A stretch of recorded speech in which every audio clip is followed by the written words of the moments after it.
Hello everyone. मैं doctor Noorjahan, मैं सहआचार्य राजनीति विज्ञान महारानी सुदर्शन महाविद्यालय बीकानेर से बात कर रही हूँ। और आज की क्लास में मैं आप लोगों से व्यवहारवाद पे ही बात करने वाली हूँ और व्यवहारवाद में हम इसकी आलोचनाओं को आज देख रहे हैं। इससे पूर्व की कक्षा में मैंने आपको व्यवहारवाद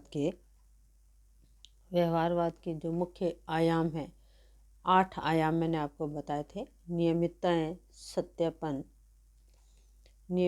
सत्यापन, तकनीक, परिमाणीकरण, मूल्य, क्रमबद्धीकरण, विशुद्ध विज्ञान और समरगत।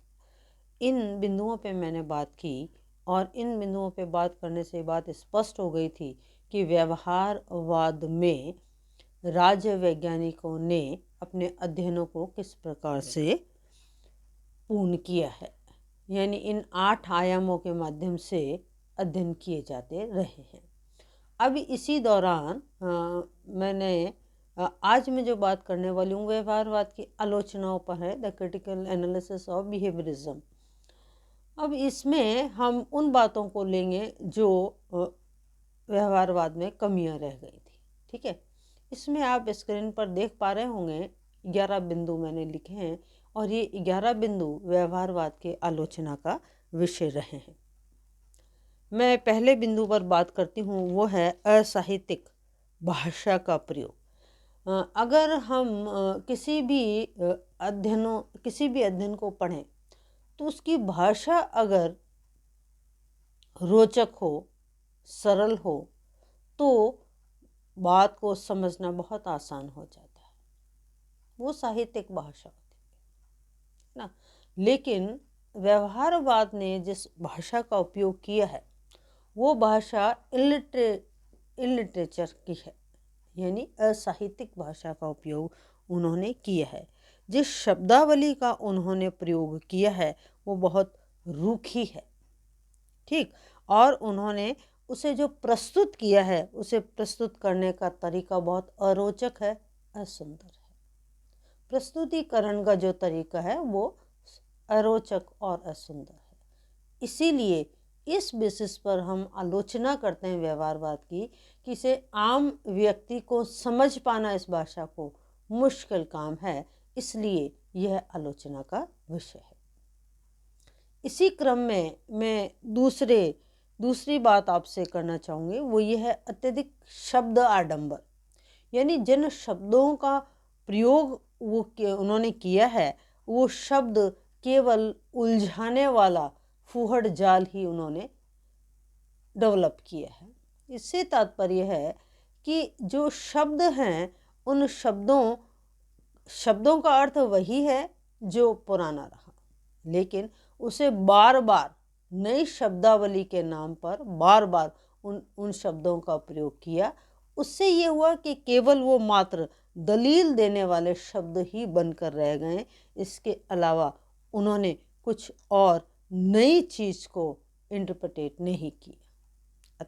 अतः हम व्यवहारवाद की आलोचना अत्यधिक शब्द आडंबर के रूप में पढ़ते हैं।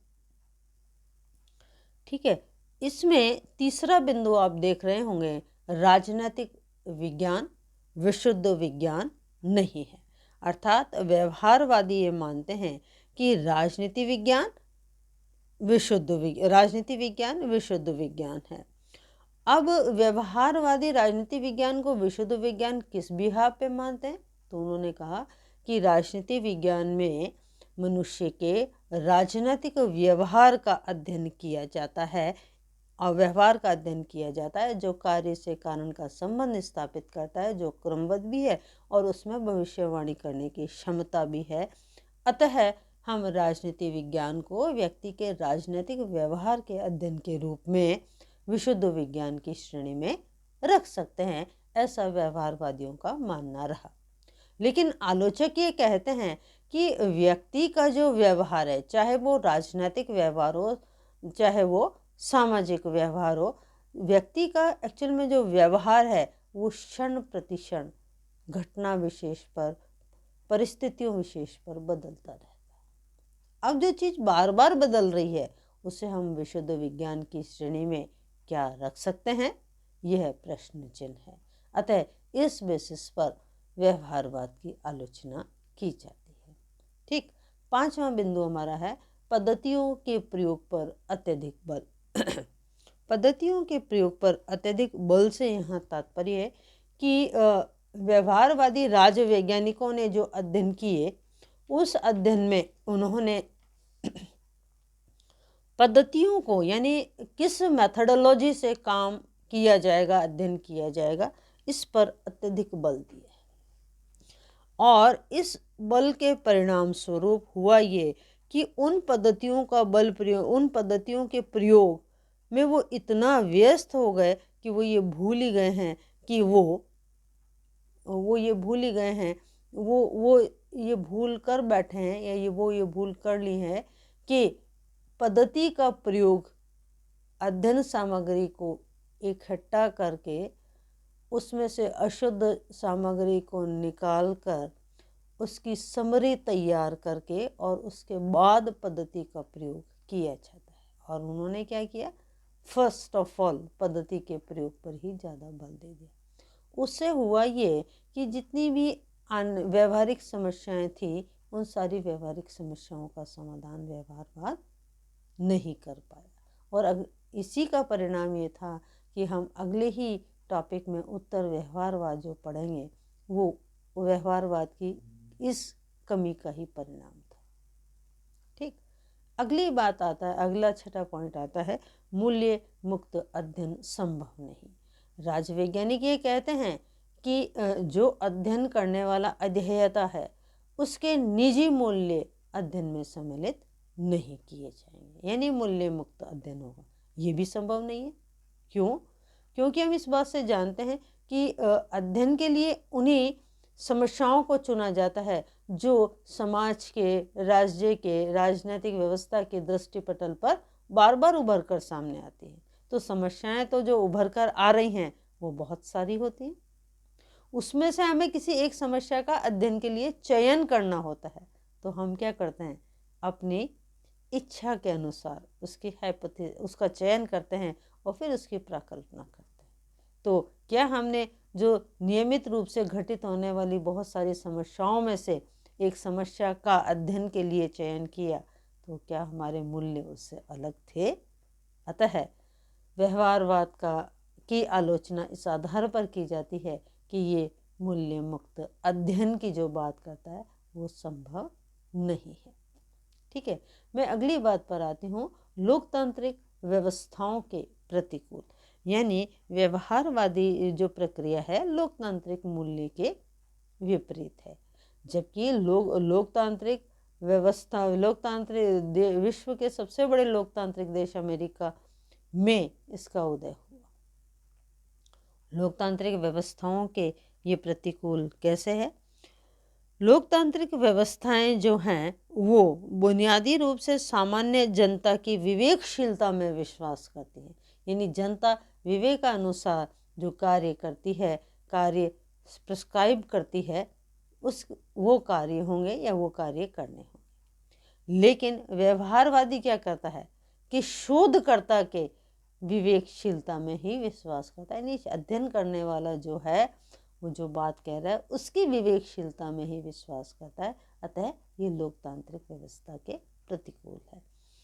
अगली बात आ जाती है कि अत्यधिक खर्चीली व्यवस्था, क्योंकि इसमें देखो समस्याओं को चुनना, उस पर अध्ययन करना, उस पर सामग्री इकट्ठा करना, अशुद्ध सामग्री को निकाल देना, सामग्री का परिमाणीकरण करना, फिर उसमें परिमाणीकरण करने के बाद उसका सिस्टमाइजेशन करना वगैरह वगैरह, और उसमें तालिकाओं का, ग्राफ का प्रयोग करना, प्रश्नावलियों को भरवाना, साक्षात्कार लेना, निर्देशन करना आदि आदि। ये सारी चीज़ें जो हैं वो पद्धतियाँ कहलाती हैं। तो व्यवहारवादी जो विद्वान हैं वो केवल उन व्यवहारवादी विद्वानों का जो अध्ययन है वो केवल जो अमीर देश हैं वही इस पद्धति को वहन कर सकते हैं। गरीब देशों के लिए ये पद्धति उचित नहीं है, इसलिए यह आलोचना का विषय है। अन्य बात आ जाती है कि अन्य अध्ययन पद्धतियों के महत्व को महत्व को नकारना, यानी अन्य अध्ययन पद्धतियों के महत्व को नकारने से यहाँ तात्पर्य है कि व्यवहारवादियों ने जो अध्ययन किया है उस अध्ययन के अंतर्गत उन्होंने इस बात को बताने का प्रयास किया है कि तथ्य क्या हैं, यानी एट प्रेजेंट परिस्थिति को बताने का प्रयास किया। तथ्य कैसे थे, तथ्य कैसे होने चाहिए, इस पर उन्होंने कोई हाईलाइट नहीं किया है, को कुछ बताने का प्रयास नहीं किया है। अतः इन्होंने केवल तथ्यों को ही अपने अध्ययन में सम्मिलित किया है, इसलिए ये आलोचना का विषय है। जबकि अध्ययन में हम इतिहास के अनुभवों को भी लेते हैं और आने वाले वक्त के लिए भी, आने वाली परिस्थितियों के लिए भी एक फोरकास्ट करते हैं, जबकि ये केवल तथ्यों को ही बताने का काम करता है, इसलिए ये आलोचना का विषय है। इसमें सेकेंड लास्ट बिंदु जो है वह सूक्ष्म अध्ययन के निष्कर्षों को बड़े स्तर पर लागू करने की समस्या, अर्थात व्यवहारवादी जो विद्वान हैं वो ये कहते हैं कि अध्ययन कैसे किए जाएंगे, छोटी छोटी इकाइयों पर अध्ययन किए जाएंगे और छोटी छोटी इकाइयों पर किए गए अध्ययन के परिणामों को बड़े स्तर पर लागू किया जाएगा। ये हर जगह संभव नहीं है, क्योंकि अगर एक पंचायत का जो एक चुनावी पंचायत के चुनाव के परिणाम आए और उसे हम क्या पूरे देश पर लागू कर सकते हैं क्या? अतः उनके इस तरह के निष्कर्ष जो हैं, छोटे अध्ययनों के निष्कर्ष, उन्हें बड़े स्तरों पर लागू करने की जो स्थिति है वो सब जगह कारगर नहीं है, इसलिए वो आलोचना का विषय है।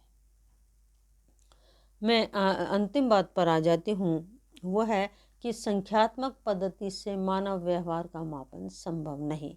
व्यवहारवादी हर अध्ययन में मानव व्यवहार की परिस्थितियों का अध्ययन करते हैं और उसका मापन कैसे करते हैं? गणितीय फॉर्मूलों द्वारा, ग्राफ द्वारा, तालिकाओं द्वारा उसका मापन करते हैं, इसका माप तोल करते हैं। जबकि मनुष्य का जो व्यवहार है, वो मानव व्यवहार जो है वो माप तोल के योग्य नहीं है। फॉर एग्जाम्पल, हम अपने वोट को कास्ट करके आए, वोट को कास्ट बहुत सारे लोग करके आए, उसमें से अगर हम कैटेगराइजेशन करें कि कौन सा व्यक्ति किस आधार पर वोट कास्ट करके आया है, तो हम उसे गणितीय फॉर्मूलों में बताने का प्रयास जब करेंगे तो प्रतिशत के आधार पर बात करेंगे। उस प्रतिशत का मापन अगर मनुष्य में जो व्यक्ति में जो वोट कास्ट करके आया है उस व्यक्ति के साथ उसका एनालाइजेशन करते हैं, तो क्या हम वो प्रतिशत माप पाते हैं? नहीं। अतः संख्यात्मक पद्धति से मानव व्यवहार का मापन संभव नहीं है, इसलिए व्यवहारवाद आलोचना का विषय बना। इन आलोचनाओं के बाद बच्चों अगली बात बच जाती है कि क्या इन आलोचनाओं के बाद व्यवहारवाद का महत्व खत्म हो गया है? ऐसा नहीं है। व्यवहारवाद का महत्व इन कमियों के बावजूद भी बना हुआ है, जिसको मैं आपके साथ नेक्स्ट क्लास में शेयर करूँगी। और उस थोड़ा से इम्पोर्टेंस के बाद में उसी के साथ मैं आपके साथ का नया टॉपिक शुरू करूँगी, उत्तर व्यवहारवाद। आज के लिए इतना, धन्यवाद।